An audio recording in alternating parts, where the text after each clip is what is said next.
Hi everyone, welcome back to my channel রামধনু। আশা করি সকলে ভালো আছেন এবং সুস্থ আছেন। অনেক দিন পর একটা মিনি ব্লগ রেডি করেছি। তো আমরা চলে গিয়েছিলাম উলুবেড়িয়ার কফি হাউস ক্লাসিকে। আমার এই জায়গাটা ভালোই লাগে, আমি এর আগেও একবার গিয়েছিলাম। এখানে বসে গল্প করা এবং আড্ডা মারা, আর এদের হোটেলের ওপরে রুফটপ আছে, এটাও আমার খুব ভালো লাগে। তাই জন্য মা, মাসি, বোন এদেরকেও বলেছিলাম। তো আজকে ওরা গিয়েছিল। ঘোরাফেরা করার পরে এবং গল্প আড্ডা মারার পরে আমরা বসে কয়েকটা ছবি টবি তুলে তারপরে খাবার অর্ডার করেছিলাম।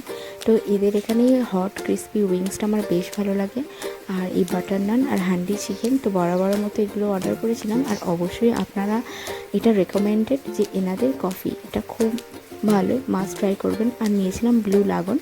আর আমি আমার মেয়েকে ওখানে খাওয়াতে ব্যস্ত ছিলাম, তো অ্যাম্বিজিয়ানের খুব একটা ভালোভাবে ছবি টবি নিতে পারিনি। বোন যতটা পেরেছে নিয়েছে। এদের ওপর আর সেকেন্ড ফ্লোর, থার্ড ফ্লোর করে অনেকগুলোই আছে বসার জায়গা। আর এখানে বিভিন্ন ধরনের দেয়ালে আঁকিবুকি করা আছে এবং সেগুলো আমার মেয়েকে দেখিয়ে ব্যস্ত করে রেখেছিলাম, নাহলে ও তো বাচ্চা, চট করে বসতে চাইবে না। আর ওদের এটা রুফটপ। তো যাই হোক, আজকে আমার এই মিনি ব্লগটা আপনাদের ভালো লাগলে অবশ্যই like, comment, share and subscribe করতে ভুলবেন না। আবার নতুন কোনো ব্লগ নিয়ে আপনাদের সঙ্গে দেখা হবে। ততক্ষণ ভালো থাকবেন এবং সুস্থ থাকবেন।